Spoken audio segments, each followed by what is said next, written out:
Let me live. Let me live. Mitch! Oh no, you're invisible! You're invisible! What the fuck? No! Are you kidding me? More you know. Oh shit! Oh, Yoshi, where'd you go? Wait, it's way too early. Double sevens! He gets the yes! Hey Wario! You get the yes!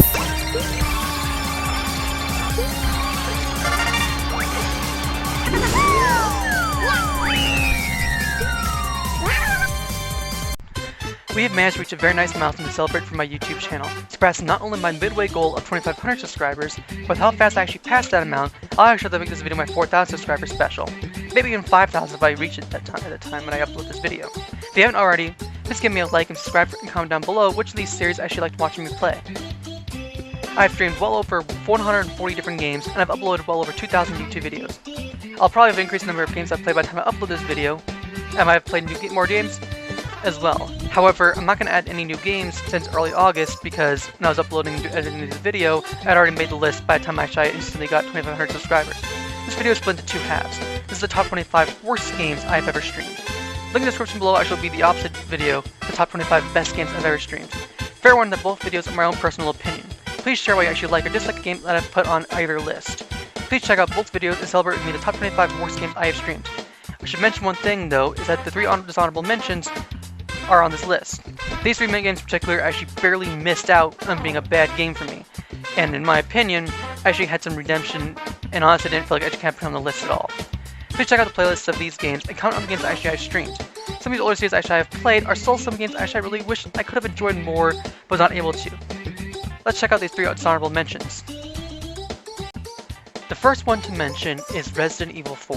This game has had an interesting history with me and my YouTube channel. This was a game actually I was pressured to play, and at the time, I actually honestly never wanted to play the game. I was actually against horror games, which is ironic when you really think about it because I play games like Five Nights at Warriors, which is a horror-related game. But I was really against it. Over time, this game grew on me, and honestly, I actually might end up playing the Resident Evil 4 remake. Yeah, the game grew on me. The second honorable mention is Fire Emblem Three Houses. This game actually is a very popular game, and one that, honestly, a lot of people will always put this game really high and they really love it.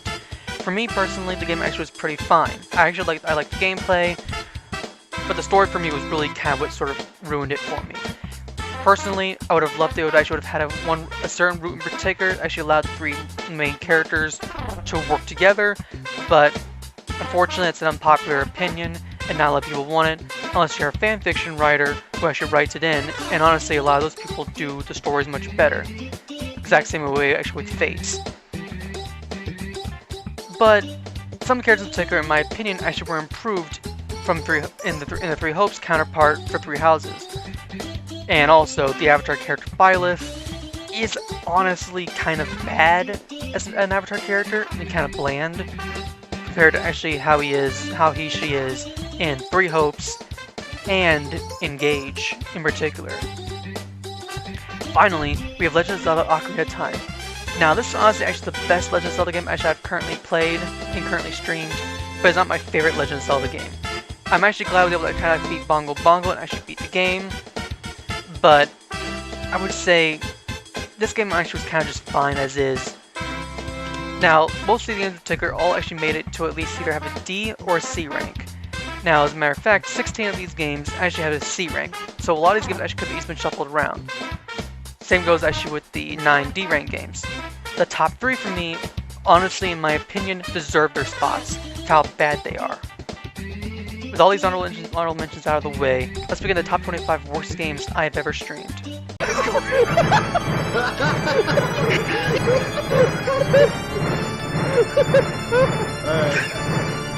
Someone clip this. Number 25, Splatoon 2. Honestly, Splatoon 2 was a game actually I played a few times back around the time actually when I'd only had done my 100th video special. The game actually is fun and enjoyable, but honestly, I got completely bored of it.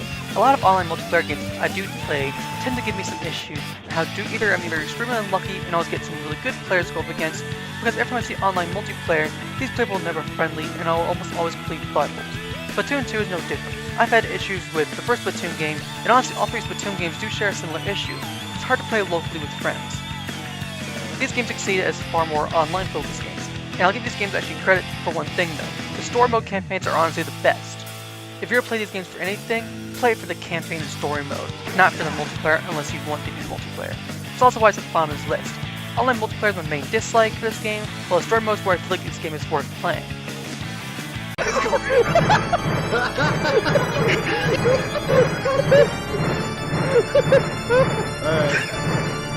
Someone clip this, someone clip this.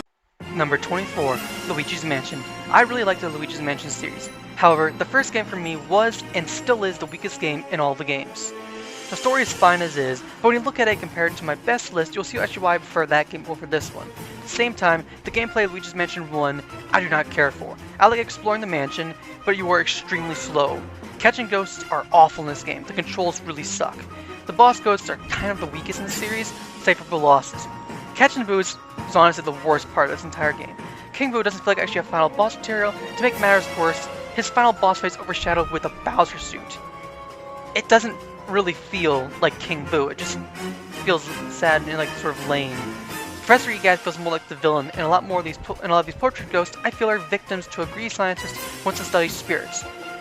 The whole collecting enough gold to build a mansion is actually a really fun feature, and I do actually like that. And also have an optional hard mode, which is actually something I actually wish the other games actually give us. I do hope Darkwing gives us actually a hard mode in the game, and I do actually like the Luigi's Mansion series, but this is honestly the weakest game in the entire series. However, a lot of people in particular actually praise this game. Literally everyone, if you look on the Luigi's Mansion subreddit, and those people on the internet as well, most people in particular always do this sort of thing. People even like Swanky Box will actually do series of videos trying to do different stuff, as well as also the game also being easily the most moddable. I wish there was more Dark Moon mods, but the original game is fine as is. It is just kind of weak.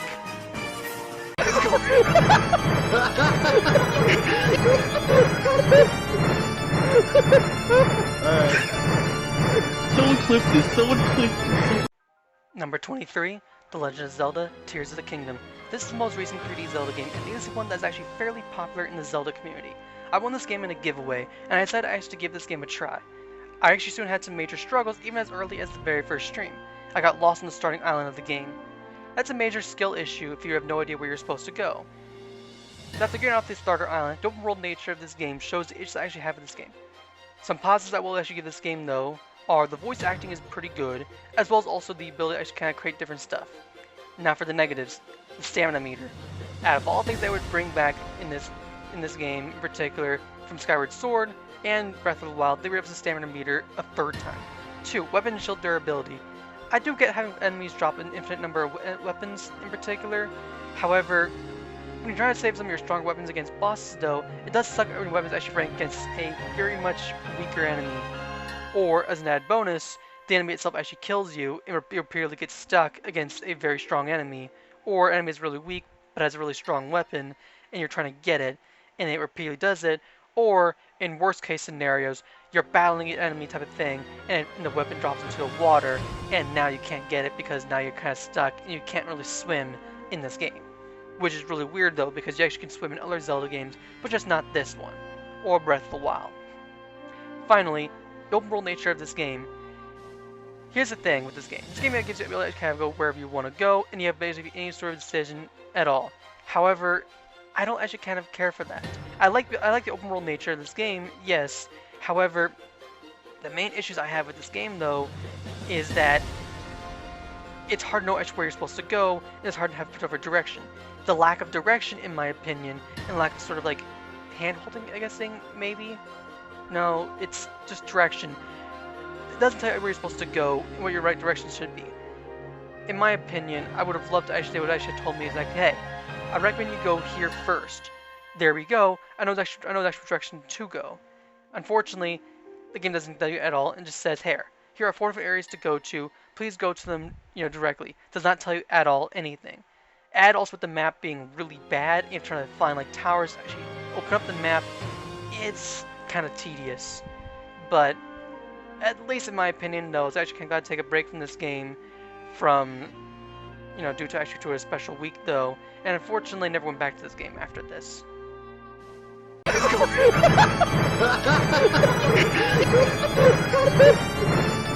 Someone clip this. Someone clip. Number 22, Sonic Adventure 2 Battle. Welcome to the game that actually would give me flack for not liking it as much as everyone else. This game actually is a praised game by a lot of people, even in Sonic fans. Why is this game so low on this list? Because honestly, this game, everybody, instead of being on the positive list, for me personally, the positives, I'll give this game. Child Garden and Hero Side of the story actually was a lot of fun. I had a lot of fun with this game though. There's some major positives I give this game, however, when it came to actually the Team Dark story, in my opinion, that's actually when the game actually went from good to pretty much the C rank that it has, today. While Shadow and Eggman's story gameplay actually was great, Rouge, in my opinion, actually was being the game's downfall. Two of her missions, in my opinion, were major pains in my ass. The space level mission for Rouge was just a tease for just searching for all the items, all the gems and stuff, as well as also the mission in particular was to find 3 Chaos Gems in 5 minutes. This damn mission is what made me dislike Rouge a lot. To me, the final story of which, if you remember to find all the upgrades, you're gonna be in serious trouble with, as the final level of this game requires all upgrades for all characters. Maybe far more skilled player could actually do it without, but for me, it forced to go back and find what I actually needed, and that is pretty bad. As well as the fact that also the final mission, if you get a game over, you're forced to do the entire segments all over again. So, if you really actually barely made it past, Tails or Eggman's section, well guess what, and you die in like Rouge's or Knuckles, guess what, you're doing that section all over again. Whoop-de-doo, that's fun. That is definitely an annoying part of the thing. So Rouge and Final Story, in my opinion, kind of dropped this game down a lot. This game actually is pretty fun, but that's also kind of why it's actually pretty low on this list.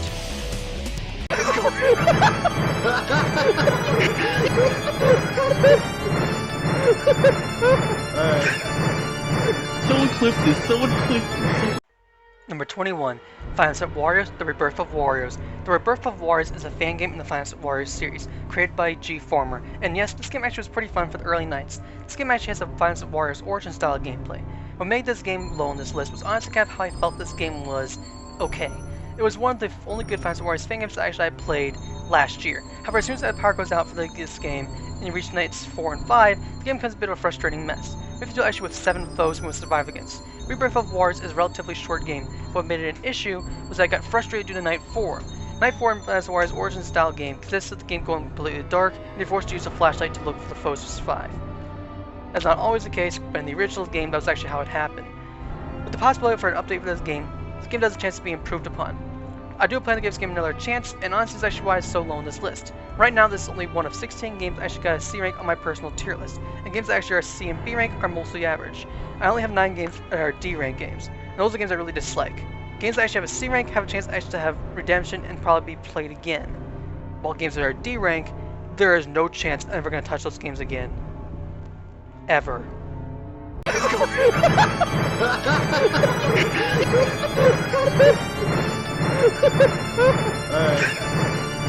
Someone clip this. Someone clip.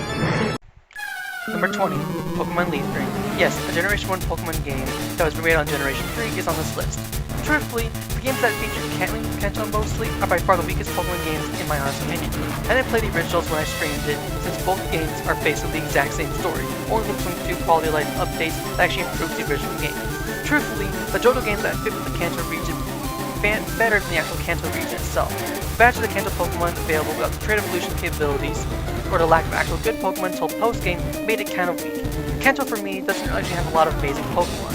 Add that nearly 3 of my friends wanted me to be Electric-type Pokemon, and I didn't want 2 green types because it's part of my own personal moveset. The Evil Team Elite Evil Team Rocket is a massive joke. Before I even beat Giovanni twice. I beat Giovanni in a solo battle with a Vaporeon, and then again with the rest of my team. My team usually is actually a Raichu, Pharaoh, Vaporeon, Haunter, Sandslash, and Ninetales. This is actually honestly probably my most mid-team in particular, and even then, later Pokemon games from generations 4 and onward are major improvements in having better Pokemon, to even better teams, and even better boss battles. If anything, I'm actually glad I got a chance to finally play and actually beat a Kanto region playthrough.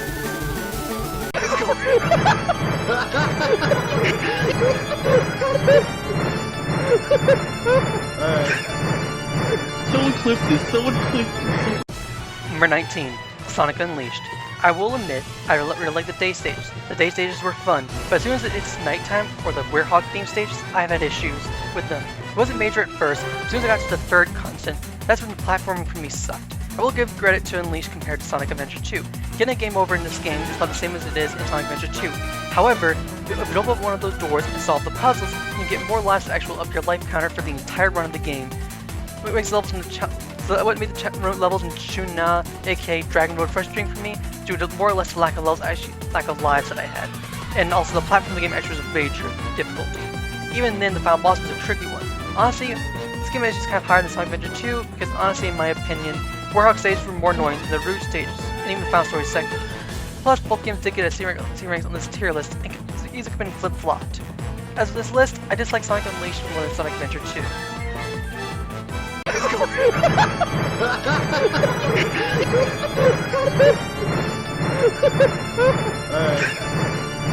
Someone clip this, someone clip this. Number 18. Mario & Sonic Big Winter Games, DS. I'm not talking about the Wii version of the game. I played that one before and I actually enjoyed that one more so. I'm talking about the version of the DS. To say that some of the various events are not as fun to play on the Nintendo DS as they are on the Wii. The story is very simple, as I played the solo mode mostly. It's fun to actually swap around and play as various Nintendo characters, and as well as Nintendo and Sega characters. Having the ability to swap puzzles by swapping between Mario and Sonic was a neat idea. However, what you do get is some way to travel back and forth by a specific character to require to solve puzzles. Along with the fight some later boss battles. When I played this game years ago, I actually struggled with the King Boo boss fight. And I will say I was able to beat it though, but honestly this game is not really super great many years in the future. I'd say if you want to play any version of this game, just play the Wii version. Don't bother playing the DS version. The Wii version, in my opinion, is better. And that's when I really actually play more so. Just don't play the DS version. It's not worth it.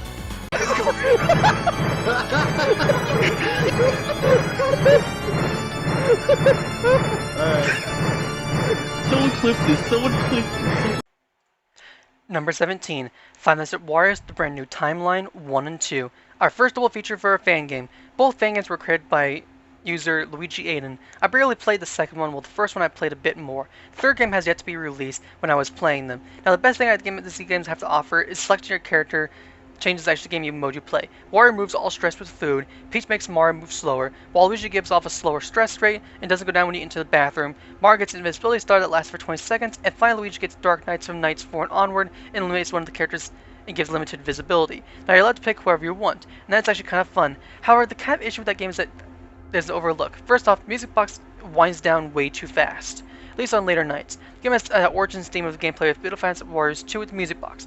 I will say that beating the game once is fine.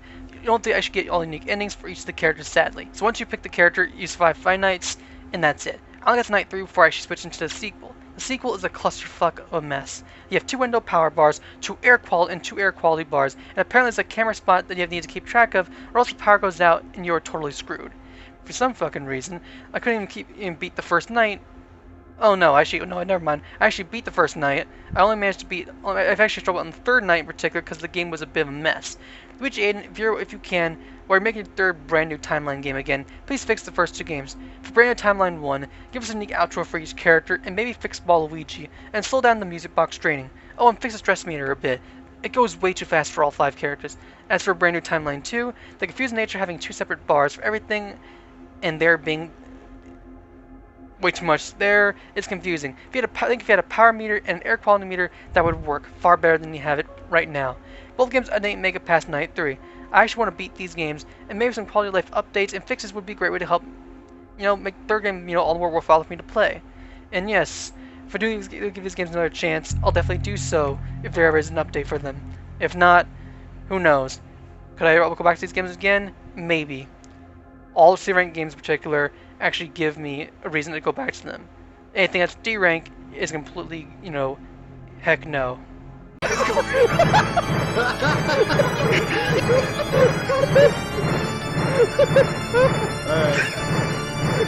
clip this, someone clip this. Number 16. Those Nights at Warriors 3 Infinite Cycles. This is a fan-made game made by Mr. L, and one of the really big hyped ones. This game actually is praised by a lot of people in the Fantasy Warriors community, even in the Discord server itself. I'll praise this game for one thing though. Standard mode is the best mode in this entire game. Every room is a lot of fun to tackle, even the first time around, but some rooms I do feel need to be updated to be fixed. Each of the 18 rooms has a fun and unique challenges that are worth attempting All-Star mode in. There's Epilogue mode, in which I'll explain my stance there. And then we have Daytime Quest. Starting with Daytime Quest, I like the idea of the foes levels being randomized after each hour. Makes the run interesting, and also pretty challenging in its own right. I'd actually enjoy that. However, compared to the original Fantasy Wars 3 daytime quest, you are locked under 5 rooms, and if you don't get enough money, you're kinda stuck. It is very much RNG based. After beating daytime quests, you get 6 boss fights that are honestly really easy, and you can never really lose them because you don't take enough damage to even do it. It's impossible actually to lose those fights at all. I kinda wish you can lose these fights, except for really the final battle in particular where you actually can lose, but the other 5 fights, you cannot lose them at all. And I wish you actually could lose them. Now let's go to Standard Mode and All-Star Mode. Standard Mode is a great way to introduce each of the 18 rooms, and All-Star Mode is a great way to test your skills with these rooms at their absolute max. Some of these rooms, in my opinion, are impossible without external factors, like Bedroom 1 or Hallway for instance. Finally, we get to Epilogue Mode. This is where I dislike those Nights of Warriors 3 Infinite Cycles comes to play. This mode, as stated by the creator, has all the enemies on max difficulty. This is my major issue of this mode. This mode is based on more or less on Fantasy Warriors Origin 2018 mode style of gameplay. You have to play Keep Away with Virus Wario and the rest of the Virus crew. This maxed AI difficulty honestly makes the Epilogue mode an impossible nightmare. That is why I actually brought this game down to a C rank. This one mode, in my opinion, dropped the game down from being really good to really meh. If Harry sees this video in particular and even actually cares, which he kind of doesn't because I actually have spoken to him a couple times in particular, and all he said in particular is get good or skill issue. Honestly, the skill issue of actually this game is pretty much the way it is, and he actually has trouble actually fixing, making games actually harder in particular. Then I would say we'll start with some different stuff. For rooms in particular, in the main mode, standard mode, I would say fix Bedroom 1 entirely. Bowser is impossibly fast and requires external factors to even beat. Attic 1, I'd say fix AI for Bowser and Yoshi to make because the rooms easily can screw with you, so you can't switch all the heat to cool areas in a quick enough amount of time. Finally, we have Hallway. Just put camera numbers for each of the doors. That's it. For daytime quests, give us actually more rupees, so increase the amount of rate of rupees they're spawning. Exclude the Emblem fight. The other 5 boss fights you cannot lose, and honestly, in my opinion, I can't be able to lose these fights after we fight them again. So if anything, buff the fights of the other, 5 characters. Finally, Epilogue Mode. Just lower the AI difficulty for the main 5 knights, or do what Switch in Time did and let people pick their 5 foes. They would have warriors at default, they would actually add another character for each of the 5 foes. Highest enemies levels and enemies in particular would also be at 10 difficulty. To give player a chance to use the various foes, or if you need to actually keep it the way it is, lower difficulty every time you're on night 5. The enemies that are around, 3 to 10 difficulty, while night 5 enemies are around 3 difficulty, while nights 1 and 2 foes are 10 difficulty. Makes these fixes actually knock this game out of a C rank and raise it up. These issues, in my opinion, actually would have fixed this game and made it really good.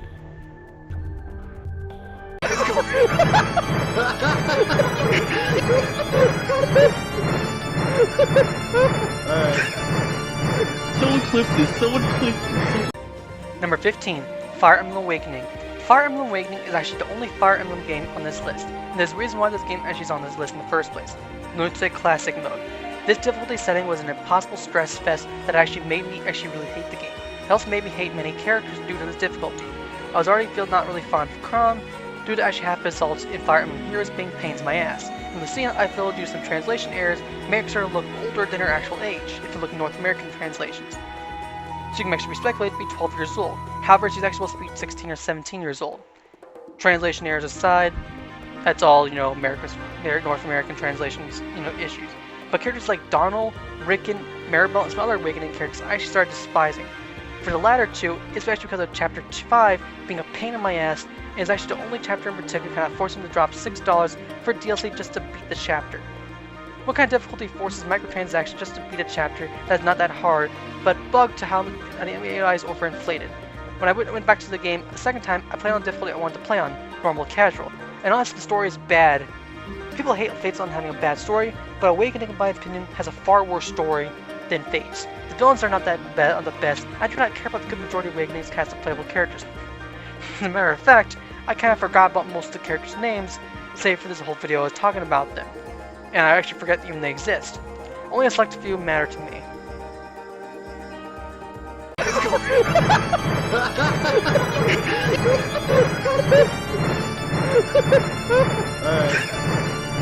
Someone clip this. Number 14, Five Nights at Wario's Return to the Factory and WarioWare Intrusion. This Five Nights at Wario's fan game is by far the most popular fan game. Created by user Jeb Yoshi, this is a decent fan game. The second game in this duo is actually better, but we won't get any updates to fix any bugs in the sequel, or even the first game at this time. This is actually due to me actually working on the extremely hyped Five Nights at Wario's Deluxe Collection. Now, how does a game praised by everyone end up on a list like this? Let's start with Return to the Factory 1. The game plays a nice change of pace from the classic Five Nights at Wario's format. However, this game changes two characters' formats and makes them more of an annoyance. Wario, Waluigi, and Mario have the same formats as the OG counterparts. Luigi and Peach are where things get interesting. Luigi's gimmick has him appearing in front of you in an open doorway. Failure to spot him will lead to an instant game over. It's much worse when you do the Night 6 Luigi-specific challenge. Luigi's gimmick is what makes Mario an annoying character, but there is a character that makes Luigi and Mario a nightmare to deal with, and that is Peach, whose gimmick is actually every time she makes a sound, you need to find her in the cameras and scare her away, or else she will instantly kill you. This part is what makes her, Mario, and Luigi a triple threat of frustrations. Speaking of Peach, in the second mode of this game, WarioWare Intrusion, she has a new gimmick that makes her a pain in my butt. While I managed to barely reach Night 5, her gimmick combined with Toxie Toad's Foxy gimmick, and Mario's button pressing gimmick, and charging the generator while Peach tries to cut the power out, it is a nightmare even to deal with. Since the devs is not going to update this game or even return to the Factory 2, I have zero intentions of returning to this game. If in a few years he decides to update his fan games, then it'll be nice to see some of these fixes for this game, especially for the sequel. For the first game, I highly doubt he will fix though, but an update for a sequel would be nice. It's only one of his games I'd say actually is a lot of fun to me to play, in particular. Someone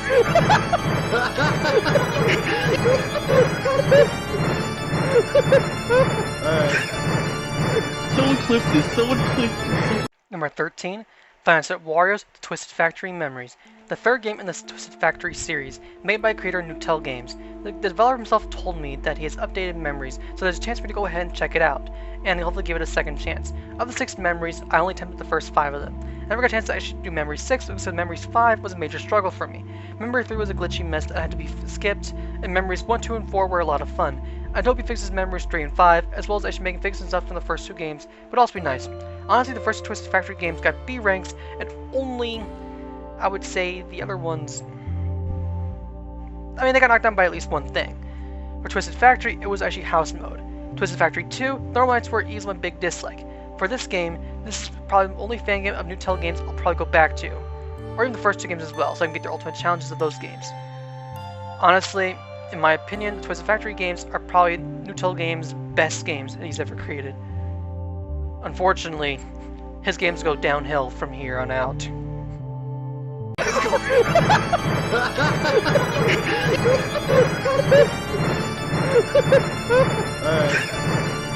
Someone clip this, someone clip this.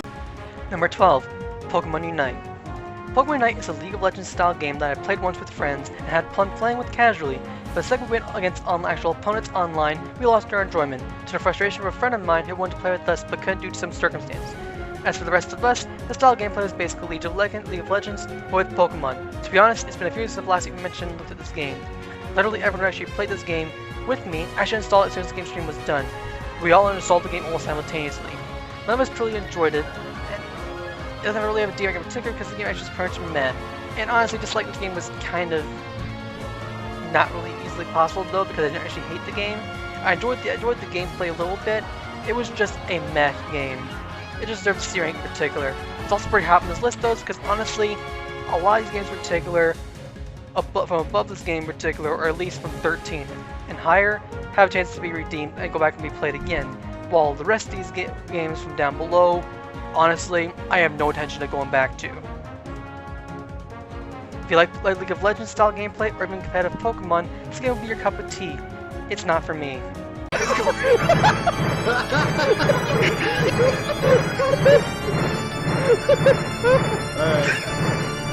Someone clip this, someone clip this. Number 11, Hollow Knight. This game actually is a massively praised one, and one I was actually interested in playing. I also was gifted this game as well from a friend. However, this game has a massive flaw that made me abandon this game entirely, and that thing actually is directions. Free roaming or freedom to do whatever you want is fine for me, as long as I know actually what I'm supposed to do. This Metroidvania style gameplay does not work for me at all.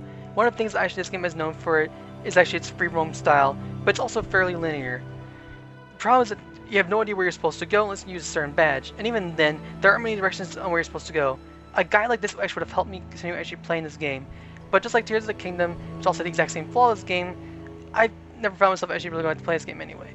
The gameplay actually is pretty fun in its own right, however, getting lost was easily a killjoy for me. Honestly, if I could know actually where I was supposed to go in particular, or at least had some sort of like direction and like some sort of map, even if I do have a map, I just need to know actually where I was supposed to go so I can sort of succeed.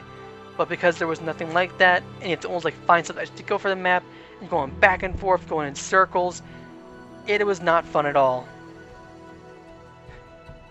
That's one thing I would definitely say. This game's not very low on this list, though, and that's why it's actually higher than, you know, Tears of the Kingdom. Because at least Tears of the Kingdom honestly kind of gave you some sort of map of a sense, but after sort of gameplay stuff, this game did not, until you get some sort of item in particular. And the problem is, even now, if I were to actually play this game again, I would still get lost even now, and honestly, it's not worth it.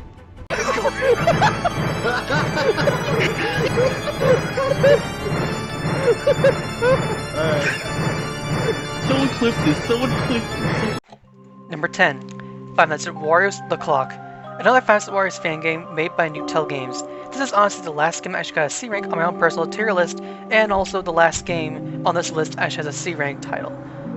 The gameplay of this game is different for the 3 modes that this game has to offer. The idea of surviving a single house for 10 hours is a fun gimmick, and each of the 3 modes are unique and have varying gimmicks to keep them interesting. Your main goal is to survive 10 hours in all 3 modes. Some of these hours really sucked. Future mode, in my opinion, is probably the one mode I disliked the most, while present mode was fine. Origin mode, honestly, was the only fun mode I have to say I had, and present mode got better only to reach hours 9 and 10. Present mode was annoying, but no more than, say, 5 shows at Warriors the Exit. I do wish the controls and moving around were better.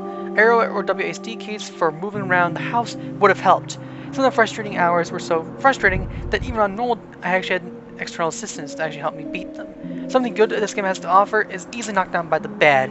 For instance, having to charge not only just a generator but a music box at the same time is very frustrating. All 3 modes had frustrations, but it does get a C rank for an average rating. If I had to wish for one thing, that would be either to eliminate the blackout in the first, mode, future mode, so I'm not blind going around the house, or allow us to use WASD keys to move around like you can in Five Nights at Wario's Origins. Having keyboard controls for moving around would have helped, and that also led me dying far less times. This is the last of the C-rank title games. However, these top 9 games on this list deserve all negativity I give them. These 9 games honestly deserve the hate. Let's see what these 9 games are.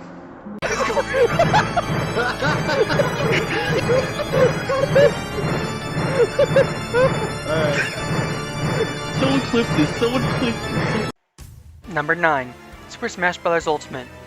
Super Smash Bros. Is a franchise that has never actually worked or gone well with me. This was the 3rd game that actually made me actually hate the franchise. The other 2 games being the extremely popular Melee and Smash 4 3DS, which was thanks to my friends at the time who made the game not fun at all, and then we actually basically spending 3 years of high school constantly playing Smash Brothers, and honestly, it's why I never actually touched that game again in particular.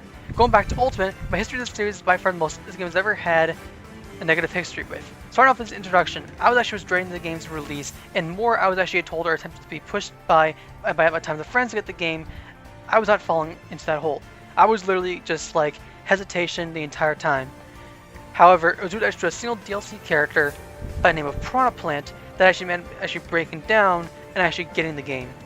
I actually broke and actually got the game in particular. I proceeded to spend $50 more to get the DLC. Now, why is the game actually up and pretty high up this list in particular? Well, if you've watched my YouTube channel since 2018, you'll see how Smash Ultimate went for me. At the beginning, I enjoyed the classic modes and World of Light, and being World of Light was the peak of my Smash Ultimate career. However, what knocked it all the way down to D tier was that online mode. Quick play, in my opinion, as well as also my friends trying to pressure me to get to accomplish getting Bowser into Elite Smash, that's what really knocked it down entirely for me. Literally, trying to force me to play Bowser competitively not only destroyed Bowser for me remaining Bowser as a character, but also at the same time as well also destroyed Smash's reputation for me entirely. It made the game a hellish nightmare. It also do certain characters in particular, while playing as Bowser, made me really hate them. Characters like King K. Rool, Snake, Breath of the Wild Link, Ness, just to name a few of these bastards, were just annoying to deal with. A group on Quick Play, I actually gave up on Quick Play 3 times. If I had actually done this list purely a year ago, this game actually been far lower on this list. However, because actually of a recent stream I did of this game, there was a bit of redemption so far with it. The rest of these 8 games, there is no redemption for them. Honestly, Smash Ultimate, if the redemption goes really well, it could end up being a point where, who knows, maybe it might go up from being a D rank to a C rank. But that might be a rare chance for it to happen for any D rank games. This is the only game in particular actually has a chance of even actually being, in a sense, redemption. Having redemption in particular. Someone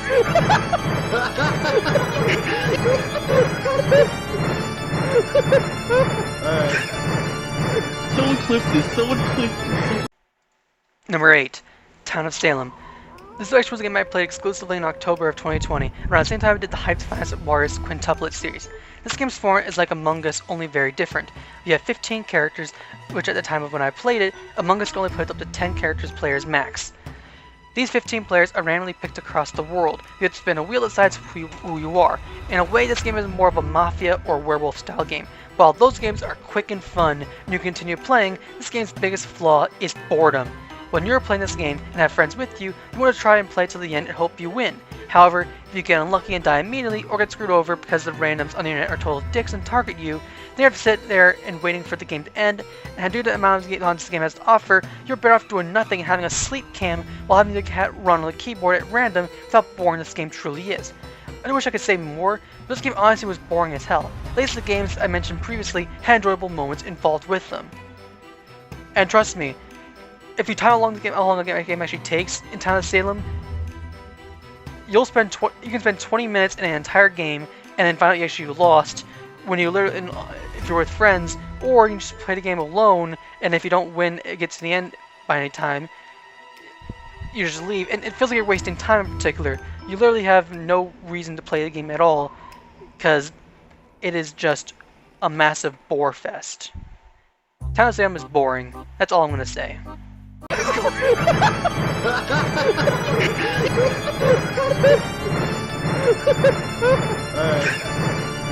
Someone clip this. Someone clip this. Number 7, Donkey Kong 64. Donkey Kong 64 is one of those accidental series that began but got cancelled when at the time I was playing with 2 games simultaneously. Now I'm streaming 3 games simultaneously in a week, but back in 2019, this is what was going on for me. I began play this game simultaneously with Yoshi's Crafted World. Because I was hyped for it with Crafted World and I pre-ordered and waited for the game, I went all in on Crafted World 100%. The game is a solid B tier game, and while DK and 6 in our hand was a ban due to Crafted World. And the reason why I was streaming this game was honestly simple.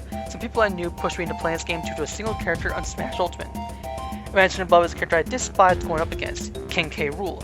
Gameplay has its issues, but I was playing on official hardware. Running around fighting every single banana as every single Kong was annoying.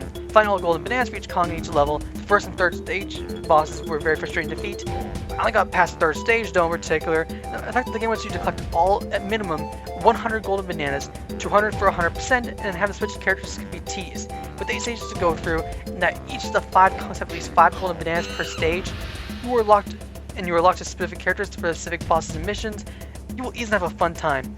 There's a reason why this game actually is put on this list of games that fell from grace. And honestly, I will agree with him on this one right here. I will say this game is not that great, and honestly, in my opinion, if they got a remake, hopefully they fix the game entirely. And they need to fix this game massively.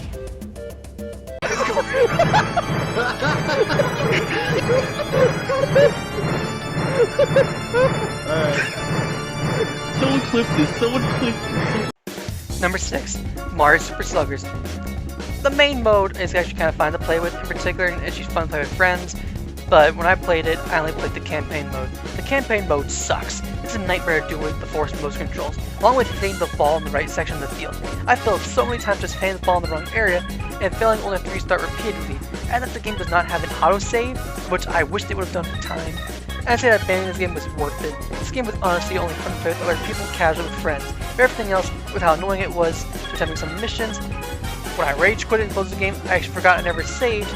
I actually kind of felt both relief, but also frustration at the same time. The roster of characters is actually impressive. I don't like the music though. The stages are cool, but the only way I actually return this game though is find a way to do parsecs and possibly find a way to actually do a co-op story mode. Motion controls for me is a big turn off this game. Speaking of motion controls,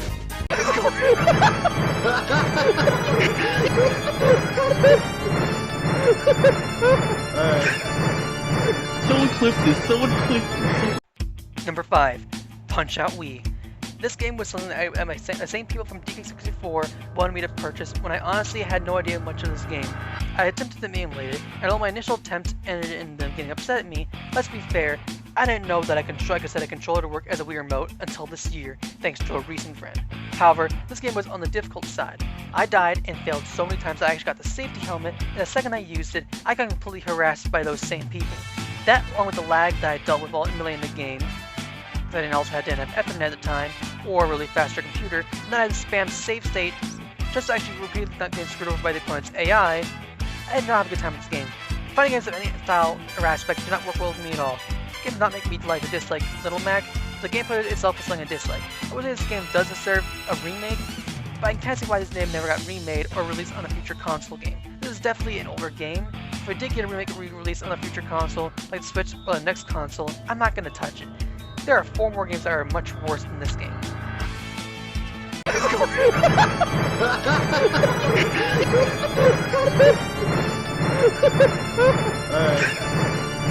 Someone clip this. Someone clip this. Number 4, The Legend of Zelda Majora's Mask. One of the worst Legend of Zelda games I've ever played. This game was another emulation-related game, and I played the 3DS remake hoping for it to be better than the original. There's no way in hell I'm even ever touching the original. Let's go over the bad this game has to offer. First, the main gimmick of 3-day cycle goes way too fast. 3 days is way too quick, and honestly the fact that the older beta gave us 7-day temples in 7 days is a weird thing. I would say, like, why didn't they keep that? And honestly, there's also ability to reverse time. I'd say beta would have been far better than the original official game itself. Even with the time slowdown, it is still way too fast. I barely ran out of time due to unfortunate BS. Next is the controls. Playing on 3DS emulator made the game far worse than playing on the actual console. However, what made it worse was that I struggled with 3 specific controls: the Epona riding controls, Zora Link controls, and then we have the Mirror Shield controls. Starting with Epona, I think Epona was made the worst in this game, and honestly if I didn't have assistance to beat the damn Epona race, I would have given up and abandoned this game.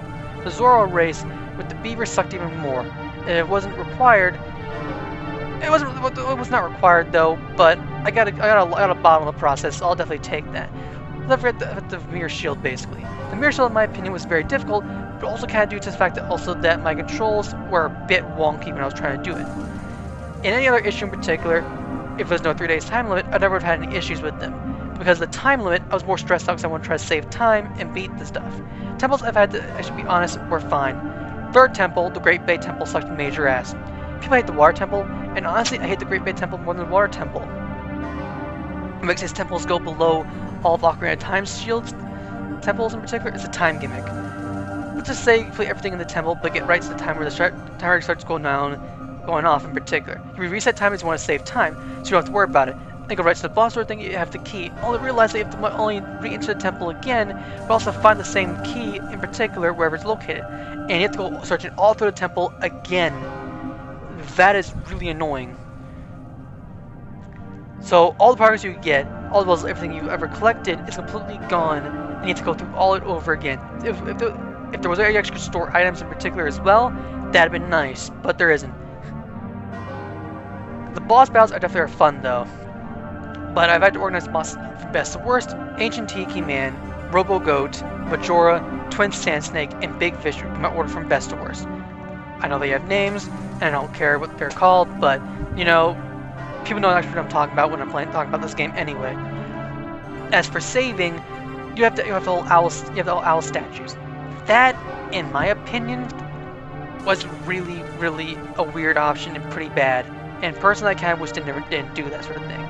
Having to actually go back and save, or literally just like go back to a little damn owl statue just to save at a certain point, was frustrating. At least owl statues allow you to teleport real easily, which is a nice touch, but that was really annoying. I didn't like that at all. The top 3 games would be perfect if it had the F rank in particular. Let's see what these abominations are. Someone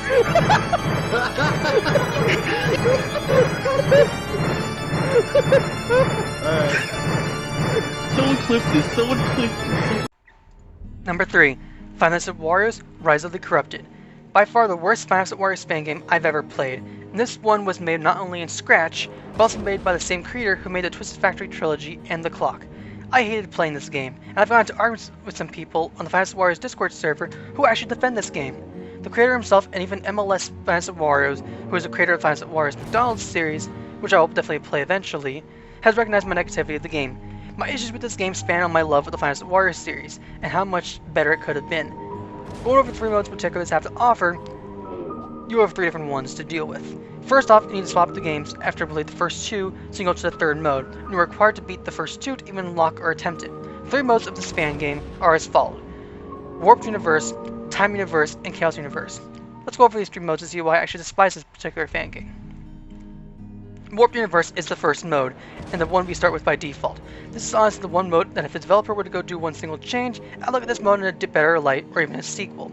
Warped Universe is the Fantasy Warriors 3 style mode where you're focused picking a path and surviving against the various threats, of which there are only 4: Mario, Luigi, Wario, and Waluigi.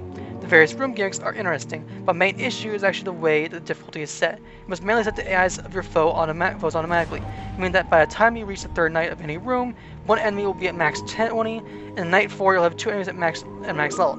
It's my only major problem I have with this mode. Sequel to this, or if you decide to update this game, even if the games go and have the difficulty be updated and set to be where it's on a normal level pace, or normal mode, this type of thing, it would be fine. Actually, having this exact same version would be perfectly fine on its own if it was actually says to sort of challenge a player for the all-out mode. Because how it was made, the way to actually beat them is legitimately not the way to get advice from other players. Also setting the AIs as low as possible and LS at max, that's not fun at all. Least of all for a first attempt at any of these rooms. At least I can skip the rooms I beat once. That's the nice part about it. The second mode, Time Universe, is far more frustrating, and in my opinion is the worst mode this game has to offer. This mode has you have 8 votes for the first 4 nights: Bowser, Toad, Yoshi, Peach, as well as parallel versions of them all. This is basically 5 shows of Warriors the exit on crack. You need to switch between dimensions to deal with the parallel versions of the crew and the normal crew at the same time. This gets frustrating when you're struggling to go through the rooms and getting lost on constant runs, because moving from room to room is a fucking maze sometimes. You're going to die a lot. Moving from this place is a nightmare, and it didn't help that I died due to going to the wrong direction on accident. Finally, Night 5 is when it introduces Parallel Mario. This fucker is a painful bastard who actually forces you to go along with this game. If you decide you want to suffer through this game, good luck, because you must beat Night 5 of this mode to unlock 3rd mode. I was fortunate to have assistance able to get skipped this night, so they can actually beat it. And I want to see the 3rd mode is any better. Can you really see why this game is actually really high on this list? The final mode is Chaos Universe. This one features various minigames that you must complete. This is the only mode to feature Fantasy Warriors themed YouTubers as the main threats. There are 15 trials that you must complete. I'm going to briefly discuss each trial. Trial 1 relies on Nutel Games' YouTube channel directly. It's actually a fine challenge and a good starter one. Trial 2 has you go through a museum looking to find what is different in the cameras. It's honestly relatively interesting, and once you figure out what you need to look for, it's really easy. Trial 3 is a maze, and holy crap, this one sucks. You're running from your foe and trying to find a key, and then the exit. However, the foe follows you a few seconds behind, so you're running through a maze and avoiding the foe from catching you. Once you find the key, you'll have to dodge minions of the foe to try to find the exit. This is a massive mess of a mode, and one that really deserves an update to fix. Trial 4 is Choir. It's just Friday Night Funkin'. It's a rhythm game, so unless you're bad at rhythm games, you should be good. Trial 5 is a Warrior style minigame. This is honestly the best trial in the entire run. If Nutel Games made an entire fan game based on this, I'd put it higher on my tier list. Trial 6 is finding 5 diamonds in 15 minutes. This trial I actually use a guide to solve it. The timer is something I really dislike, and honestly it's one of the only trials I hate so much. Trial 7 is honestly a fun children's game. This one after the last trial was a breath of fresh air. Trial 8 is a boss fight that was honestly a fun challenge to overcome. It's honestly one that I would say was far easier than True Emma and Fantasy Warriors 4. This style of gameplay can both be fun, and honestly when we reach much later trials, you'll see why I said something different for that trial in particular. Trial 9, like Trials 3 and 6, sucked major ass. Trial 9 was an I Spy, and yet, for some reason, the objects were extremely difficult to find. Trial 10 was more annoying than awful. Trial 11 was data, and classic old style games with obnoxious music, and I just killed it for me. This one was a massive stinker. Trial 7 is a nice breath of fresh air, as Trials 9 through 11 were awful. Just complete the basic challenges the game has to offer, and you are done. Trial 13 was skippable due to a buggy nature of the whole webcam issue. Trial 14 featured popular YouTuber Pirate Stringer. This one just answer a couple of questions, try to focus while avoiding distractions. The final trial is simple as Trial 8, as it is a boss fight. The boss fight honestly isn't too bad. The main issue I have it in particular is how there's enough lives to beat it. Realized what honestly is a really railgun type boss fight is kinda bad. Wish I had more lives to deal with for the final fight, even if it was only one of those things it only would make this final trial better. All 15 of these trials were on normal mode. There are harder modes for all of them, and honestly once I was done with this mode, I just stopped playing. Top 2 games I had banned before I even finished the games truly. What's worse than one fan game?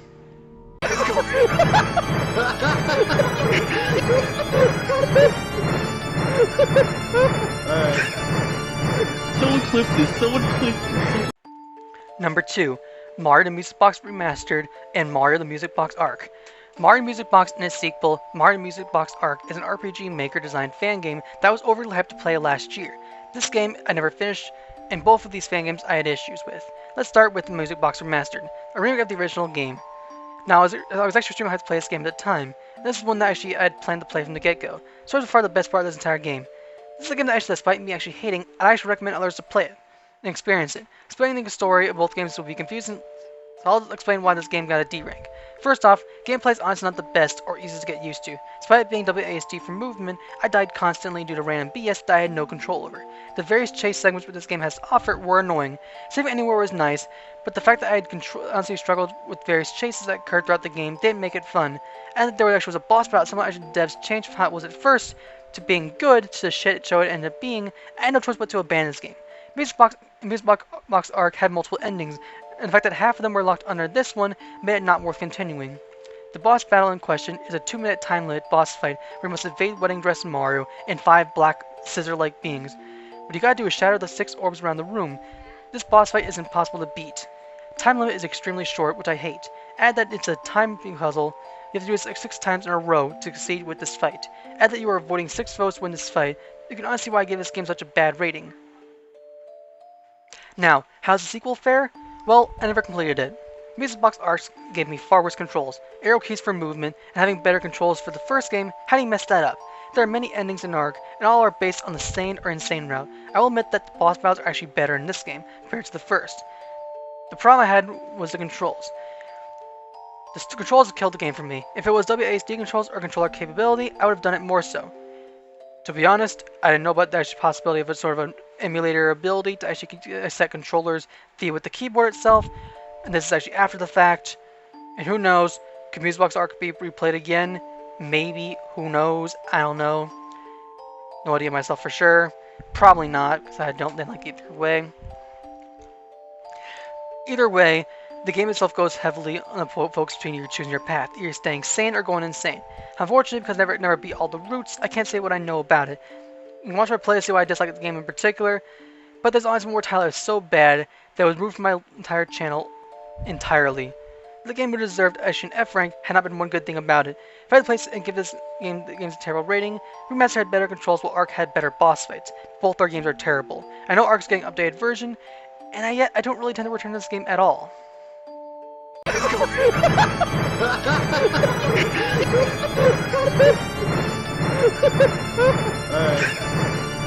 Someone clip this. Someone clip this.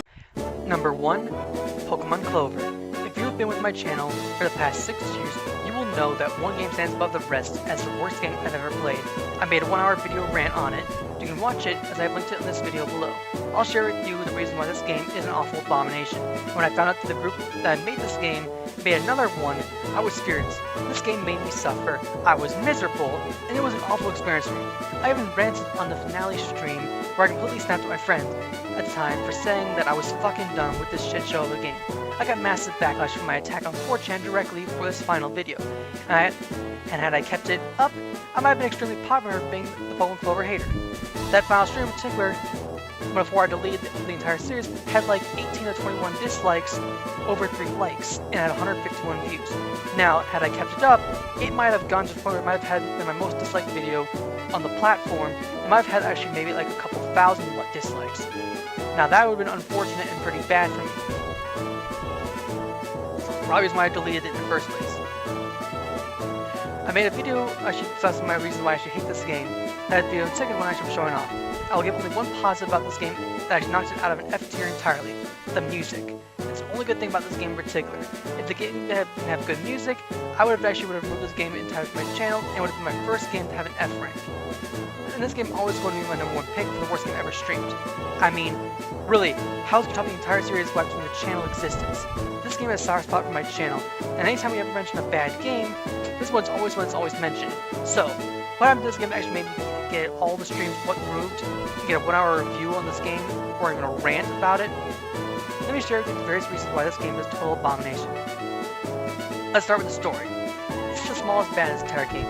Honestly, the story was mid at best. It was mostly due to how the story played out that led to later frustrations. Next up is rival battles, namely your secondary rival, who after one frustrating as hell encounter on the 4th stream, was my clear hint to abort this game entirely, and yet as stupidity continued on. She became a pain in my ass for the rest of the run, until our final clash of Victory Road. Removing her would have perfectly fine for me. Now we have the main rival, who is actually fairly tame for a rival until you have to get to his final encounter, where he appears just to fuck with you. This last battle is a painful one, as you have to deal with him on the top of the stairs of the Elite Four right before the champion fight itself. We will discuss the Elite Four in details afterwards. He battles you around the steps, which is really annoying. Why? Next we have the evil teams, of which only the smaller admin, in my opinion, is the worst one out of 2 admins and leader. This boss battle I struggled with many times.